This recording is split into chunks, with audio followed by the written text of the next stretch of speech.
नमस्कार दोस्तों, मैं हूं सूरज और मैं आज पुनः लेकर के आया हूं भाग 2 जो बल और दाब चैप्टर से संबंधित है। तो आप बने रहेंगे अंत तक इस वीडियो में ताकि आपको ये वीडियो जो है पूरा समझ में आए।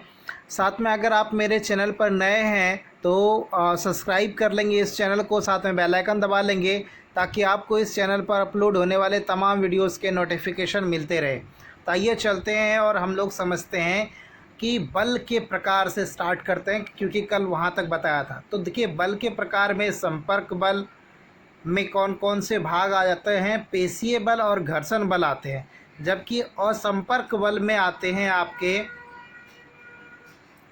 चुंबकीय बल, स्थिर विद्युत बल और गुरुत्वाकर्षण बल। तो इसमें संपर्क बल क्या होता समझेंगे, और उसमें सबसे पहले हम लोग समझेंगे कि पेशीय बल क्या होता है, घर्षण बल क्या होता है, इन सब के बारे में। और फिर बारी बारी से समझेंगे हम लोग चुंबकीय बल वगैरह के बारे में। तो संपर्क बल में सबसे पहले पेशीय बल के बारे में समझते हैं। पेशीय बल का मतलब कि हमारे शरीर की मांसपेशियों की कार्य स्वरूप लगने वाला जो बल होता है उसे कहते हैं पेशीय बल। यानी कि हमारी जो मांसपेशियां लगाती है बल, उसे ही कहते हैं हम लोग पेशीय बल। पेशीय बल हमें अपने सभी क्रियाकलापों को करने के योग्य बनाता है। मतलब जो भी चीज़ हम करते हैं उसको, उसके लिए योग्य हमें कौन बनाता है, पेशीय बल ही बनाता है। जैसे कि चलना, खाना खाना, शरीर के अंदर के अन्य क्रियाएं जो होती है वो सभी पेशीय बल के कारण से होती है। क्योंकि पेशीय बल जो है तब लगाया जाता है जब हमारी पेशियां जो है उस वस्तु के संपर्क में आती है। मतलब क्या, यहाँ पर क्या है कि पेशीय बल कार्य कब कर रहा होता है, जबकि हमारे पेशियों के द्वारा किसी वस्तु के ऊपर बल लगाता है। इस कारण से यहाँ पर संपर्क स्थापित हुआ है पेशीय और उस वस्तु के बीच में, इसलिए इसको जो है संपर्क बल में शामिल किया गया है। अगर कोई आपसे पूछे कि संपर्क बल में पेशीय बल को क्यों शामिल किया गया है, तो आप ये बता सकते हैं कि इसका क्या कारण है। अब आगे हम लोग समझते हैं कि घर्षण बल क्या होता है। तो घर्षण बल जो है हमेशा दो सतहों के बीच लगता है और यह गति विरोधी बल कहा जाता है इसको। तो घर्षण बल सभी गति विरोधी बल को कह सकते हैं आप, जो कि सदैव जो है गति के विपरीत दिशा में कार्य करता है। क्योंकि घर्षण बल दो सतहों के बीच संपर्क से उत्पन्न होता है, इसलिए इसे भी संपर्क बल की श्रेणी में कहा जाता है। और ये उसके में उदाहरण भी है एक तरह से। घर्षण बल हमारे चलने, हमारे रुकने, दोनों चीज़ों के लिए ये काम में आता है। वास्तविकता में घर्षण बल अगर ना हो तो आप किसी सतह पर चल भी नहीं सकते, यहाँ तक कि आप रुक भी नहीं सकते। तो दो सतहों के बीच लगने वाला यह बल घर्षण बल कहलाता है। लेकिन अगर आपसे कोई ये पूछे कि इसका डिफिनीशन क्या होगा, तो आप ये बोलिएगा कि घर्षण बल दो सतहों के बीच लगने वाले गतिशील वस्तु को हमेशा रोकना चाहता है, इसलिए घर्षण बल जो है एक गति विरोधी बल है जो हमेशा दो सतहों के बीच कार्य करता है। इस प्रकार से आप इसको डिफाइन कर सकते हो। एक फिगर में आपको दिख रहा होगा कि दो सतहें हैं यहाँ पर। अगर एक तरफ से फोर्स उसके ऊपर वो गतिशील है और दूसरी तरह से जो सरफेस, नीचे वाला जो सरफेस है वह ऊपर वाले वस्तु के कांटेक्ट सरफेस, जो कांटेक्ट में है सरफेस, उसके ऊपर बल लगाता है और उसे गति में रहने का विरोध करता है। मतलब गति में नहीं रहने देना चाहता है कि वो गति में रहे। अब आगे हम लोग देखेंगे कि असंपर्क बल क्या होता है और उसमें चुंबकीय बल को देखिए। एक चुंबक द्वारा दूसरे चुंबक के ऊपर या लोहे के टुकड़े के ऊपर लगाया जाने वाला आकर्षण या प्रतिकर्षण जो बल होता है को चुंबकीय बल कहते हैं। और यह बल दो चुंबकों के संपर्क में आए बिना भी लगता है।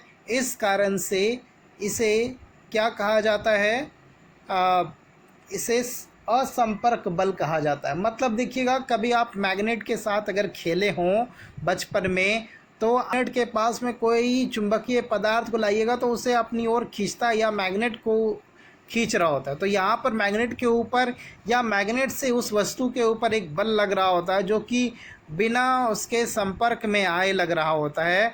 तो यहाँ पर वो क्या हो गया, एक असंपर्क बल की श्रेणी में आया। क्या आप जानते हैं कि धरती के इर्द गिर्द एक चुंबकीय क्षेत्र मौजूद होता है जो हमें सौर मंडल में कुछ खतरनाक किरणों से बचाता है।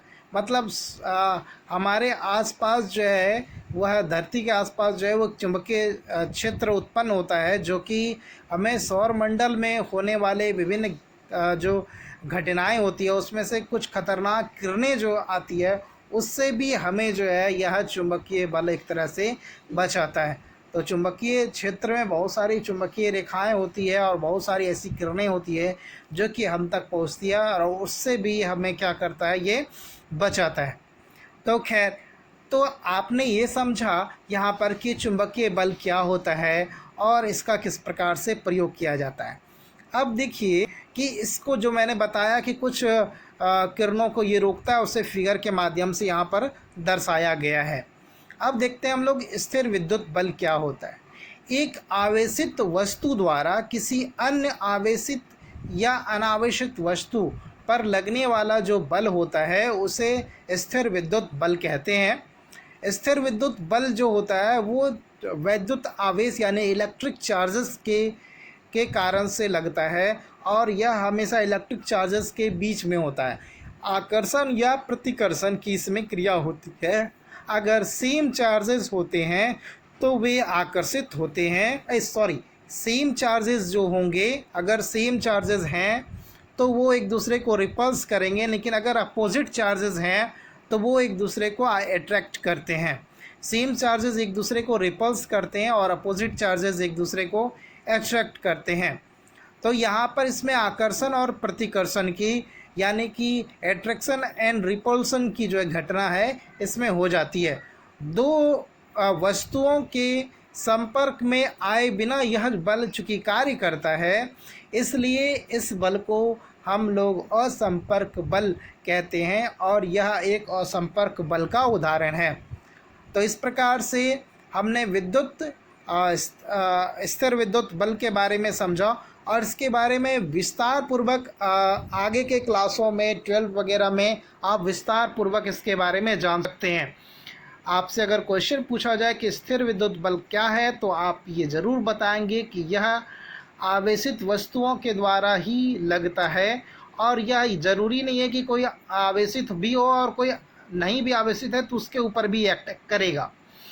अब देखिए यहाँ पर क्या है कि गुरुत्वाकर्षण बल क्या है।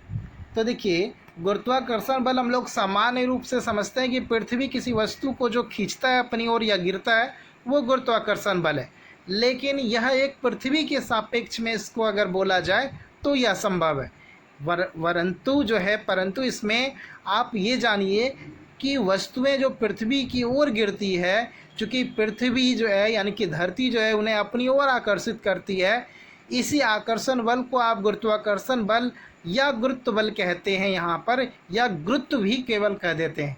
लेकिन असल में जो रियल घटना है वो क्या है कि गुरुत्वाकर्षण दो वस्तुओं के बीच लगने वाला एक बल होता है। चूँकि हम लोग पृथ्वी पर यहाँ पृथ्वी द्वारा उस वस्तु पर लगता है यह बल, और पृथ्वी चूँकि आकृति में और वेट में भी बड़ा है तो पृथ्वी के द्वारा जो आकर्षण बल उस वस्तु के ऊपर लग रहा होता है वो ज़्यादा लग रहा होता है, और छोटी वस्तु जो होती है वह भी बल लगाती है आकर्षण, लेकिन चूँकि वह वस्तु का बल जो है वो काफ़ी कम होता है और पृथ्वी का ज़्यादा होता है, तो पृथ्वी अपनी ओर अपनी ग्रेविटी से अपनी ओर जो है उसको खींच लेता है।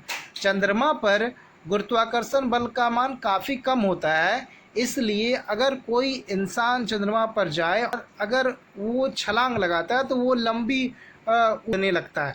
ऐसा केवल जो है वो चंद्रमा पर गुरुत्वाकर्षण बल के कम होने के कारण से होता है।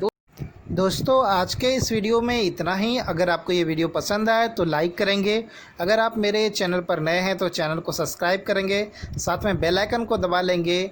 तब तक के लिए जय हिंद, जय भारत।